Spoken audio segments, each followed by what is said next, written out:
নমস্কার বন্ধুরা, নতুন রেসিপিতে আপনাদের স্বাগত। আজকে আমি আবার একটা অন্যরকম রেসিপি নিয়ে এসেছি।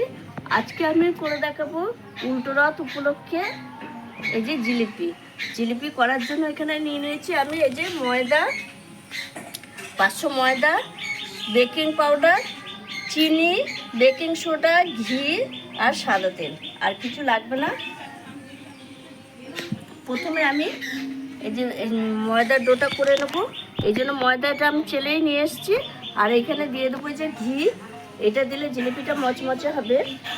আর আপনাদের কাছে যদি ইনো থাকে ইনো দিয়ে দেবেন, তাহলে আর বেকিং পাউডার বা সোডার দরকার নেই। দিয়ে আমি ভালো করে একটু মিশিয়ে নেবো।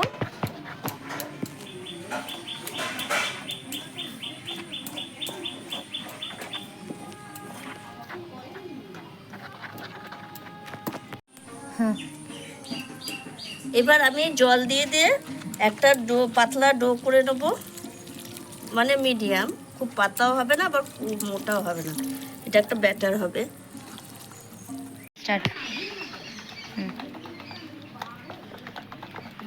এইভাবে আমি ফাটাতে থাকবো। এই দেখুন বন্ধুরা, এদিকে আমি উনুন ধরিয়ে নিয়েছিলাম, উনুন ধরে গেছে, কড়াই বসিয়ে দিয়েছি। এখানে আমি প্রথমে একটা শিরা করে নেব। এই যে 1 বাটি চিনি দিয়ে দেবো, আর দিয়ে দেবো 1 বাটি জল।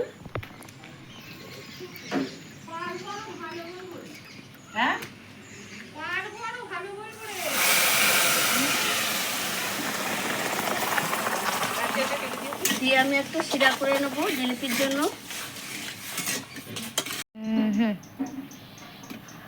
এই দেখুন বন্ধুরা, এবার আমি রসটা দেখে নেব হয়ে গেছে কিনা। কিভাবে বুঝবো রসটা হয়ে গেছে? এখানে একটা এই দেখুন চিটচিটে, এই দেখুন একটা তারের মতো আসছে। এই যে এবার রসটা হয়ে গেছে, এই দেখুন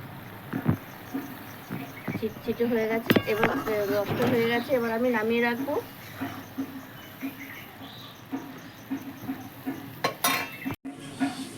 শিরাটা নামিয়ে ঢাকা দিয়ে রেখেছি। এবার আমি কড়াই বসিয়ে দিয়েছি। কড়াই দিয়ে দিয়েছি সাদা তেল। এদিকে তেলটা ভালোভাবে গরম হবে। আমি এদিকে এই যে ব্যাটারটা করে রেখেছি, এর মধ্যে আমি দিয়ে দেবো এবার বেকিং পাউডার। আপনাদের কাছে ইনো থাকলে ইনো দিয়ে দেবেন, বেকিং পাউডার আর সোডা দেওয়া দরকার। বেকিং পাউডার দিয়ে দেবো এই যে 1 চামচ মতো। আর এই যে বেকিং সোডা দিয়ে দেবো 4 ভাগের 1 ভাগ। দিয়ে আমি ব্যাটারটা একটু ফাটিয়ে নেব।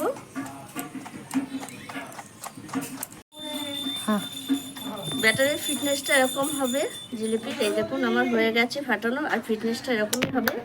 আমি এবার এই যে একটা পাইপিং ব্যাগ নিয়েছি, এটা এরকম গ্লাসের মধ্যে রেখে দেবো। দিয়ে আমি এটার মধ্যে ব্যাটারটা ঢালবো।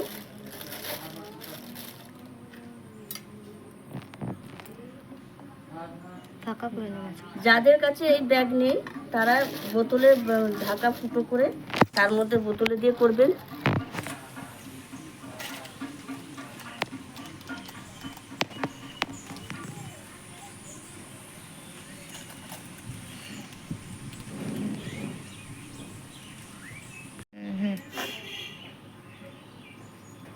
এবার আমি এই যে পেছনটা একটু কেটে নেব।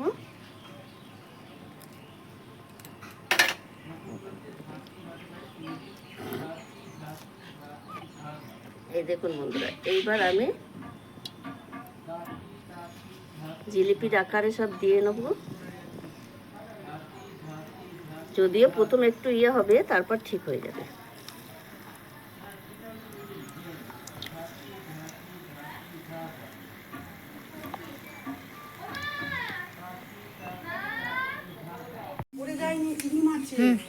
এই দেখুন বন্ধুরা, জিলিপিগুলো সব ভাজা হয়ে গেছে।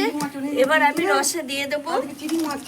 এদিকে এগুলো রসে দিতে দিতে আবার জিলিপি ভেজে নেবো। কি করে জানবো? এতদিন কিছু হয়নি বলে গ্রাহ্য করিনি। আর চিনি মেরে মেরে উঠছে সন্ধ্যেবেলা থেকে, ভয় লাগছে।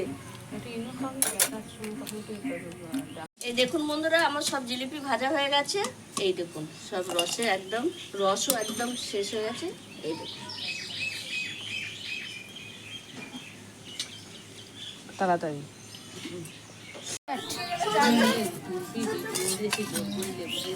এই দেখুন বন্ধুরা, জিলিপি আমার সব ভাজা হয়ে গেছে, আর এইগুলো এই ভেজে রসে দিয়েছি, আর এইগুলো হয়ে গেছে। দেখুন কত সুন্দর হয়েছে, এই দেখুন বন্ধুরা, আর কত সুন্দর রস ঢুকেছে। দেখুন, এই দেখুন, এই দেখুন, দেখছেন, এই দেখুন কত সুন্দর রস ঢুকেছে। আর জিলিপি ভাজা খুবই সহজ, আপনারাও বাড়িতে এইভাবে জিলিপি ভাজবেন, খুব ভালো লাগবেন। আর আমি রথযাত্রা উপলক্ষে ভেজেছি, আর বাড়িতে ভাজলে বেশি পরিমাণে খাওয়া যায়, যেমন ইচ্ছা সেরকমভাবে করে খাওয়া যায়।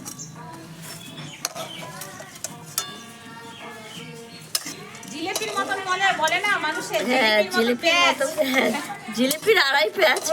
আমরা তো অত কারিগর না। কতদিন হলো বড় আমি এই যে গোলাটা এই দেখুন, সকালে বলেছো? না না, এই তো। এই দেখুন বন্ধুরা কত সুন্দর হয়েছে। আপনারাও এইভাবে বাড়িতে জিলিপি বানিয়ে খাবেন, খুব ভালো লাগবে। আর আমার এই ভিডিওটা যদি আপনাদের ভালো লেগে থাকে তাহলে লাইক করবেন, শেয়ার করবেন, সাবস্ক্রাইব করবেন। আবার দেখাবে আগামী ভিডিও। টাটা।